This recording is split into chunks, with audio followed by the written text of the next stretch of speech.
Assalamu alaikum. I am Intikhab Khan. I am from India. I did a bachelor degree course in 1985. Then I did Masters of Art in English in 1987 with Applied Linguistics as major. Then I joined Bachelor of Education, that is B.Ed in 1987 and qualified in 1988. Later I finished Master of Education in 1988 and then I did Master of Philosophy in Education in 1990 and I was awarded PhD in Education in 1998. I taught in Faculty of Education in a central university in India for 8 years from 1989 to 1997. Then I moved to Saudi Arabia in 1997 and I have been working in Saudi since 1997. Presently I am associated with King Abdulaziz University Jeddah, which is a high-tech university and it is highly equipped with technology and latest sophisticated softwares and packages for e-learning and blended learning. I have passion for teaching because teaching to me is not only one-way process, it teaches teachers also because he learns every day new things out of the interaction with these students. So it is one-way learning and on the other hand, it is service to community as well. At the same time, I contributed to research and I wrote 60 or 65 research papers in different international refereed journals and I also wrote 12 books. At present I am writing 3 projects of textbooks on English language learning. At the same time I have been associated with different international journals as founder editor, chief editor, associate editor and editorial board member. I have been doing a lot of other voluntary services in the field of education and teaching. Now, as regards teaching of English in a Department of Education or Faculty of Education, there are many things which a teacher or teacher trainer can teach or take up in order to share his experience. I went to Britain in 2009 to attend a teacher trainer program and there I learned certain things which was little different from the Bachelor of Education course which I did in India. This was teacher trainer program and we attended lots of lectures which developed us and I usually incorporate those things which I learned there in India as a teacher training as well as a teacher trainer in Britain. While we choose a particular topic of teaching English, most of us are afraid of teaching poetry or teaching a poem for some reasons. One, because of the philosophical difference or ideological difference, or there is a religious interference.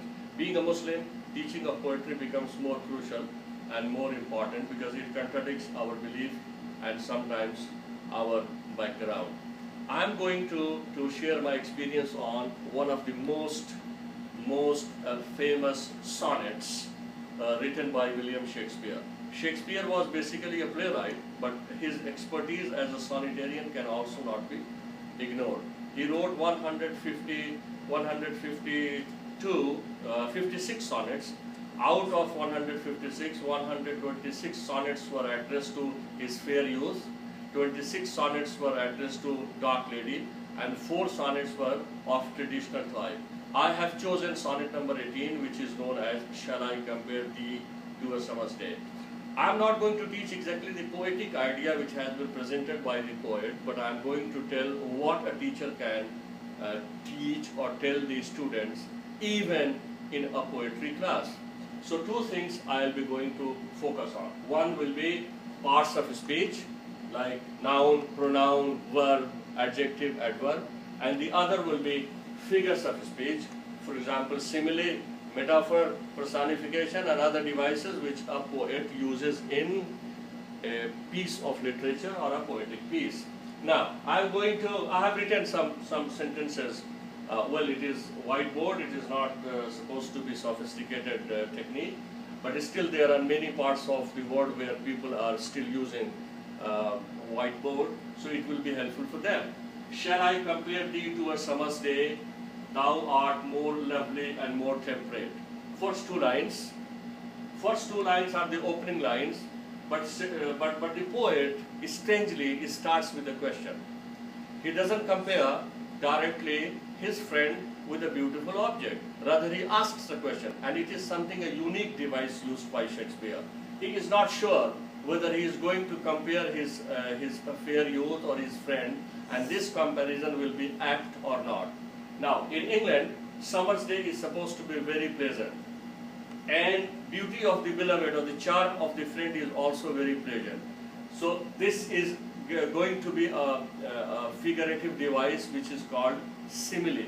But he is not sure of this device. Thou art more lovely. Thou is a traditional or classical use for you or your beauty. Art is art. More lovely, this is now adjective. Lovely is adjective, more is adverb. More lovely or lovelier. More temperate. The word temperate is very important. The beauty of beloved or beauty of his fair youth is very temporal. It is not going to last for a long time. Similarly, summer's day in England is very short-lived. It is not for a long time. And there is a philosophy. Something which is for a very short time is always dear and very, very much appreciated. Now, rough winds do shake the darling birds of May. May is the month of May, which is summer season in England. And darling birds, yes, it's a part, is the initial stage of a flower. And darling is deliberately used. He did not use dear, he did not use lovely, he used darling, but it is very close to his heart. This darling has a reference to his friend also. Do shake. He would have used shake only, but Shakespeare uses do because he focuses on the word. The winds do shake, and it is a must. It happens usually that rough winds, which are supposed to be the hot winds, shake the darling birds of May. Means due to the heat of the wind, the birds or the flowers of the summer season fade away. They wither away because of the heat. So, and summer's lease has too short a date. Has too short a date. Date is the duration time. Hath is has. Too short, very short. Lease is the contract. Contract here means period. Summer season has a very short date. Short date like the short-lived beauty of beloved. Now, there is a very important sentence here, there is a reverse presentation. I could not write in the beginning, I forgot. Sometimes too hot the eye of heaven shine. Eye of heaven is sun, it is personification. Sun has been personified as eye of heaven. It shines sometimes very hot, especially in the afternoon or in the noon. It is something like the beauty of someone is at its peak in the youth of the time, the prime of the time.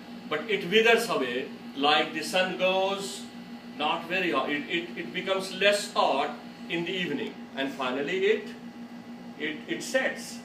Now, and often is his gold complexion dim. Gold complexion is the beauty, the golden beauty.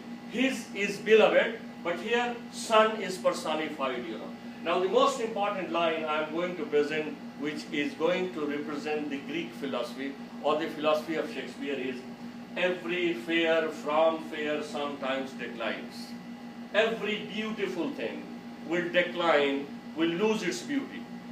Means everything is mortal. And this concept of mortality or immortality is present in almost all philosophies, all ideologies, all religion. In Islam also, it is very much there in Quran. And that is kullu nafsin zaiqatul maut. And everything will come to an end. So the poet, though he is not a Muslim, he knows that nothing is going to be permanent, nothing is going to be immortal, and still, despite the fact he knows that nothing is immortal, he is trying to make his beloved immortal in memories, in poetic lines. He is not going to make his beloved physically immortal, which is not possible. but he will make his beloved immortal in poetic lines that he is composing.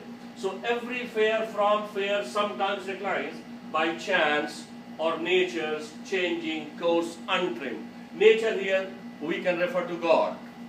God or the nature is something like the system of God, the system of religion. Allah subhanahu wa ta'ala has made someone. Allah subhanahu wa ta'ala has given life to someone for a specific period.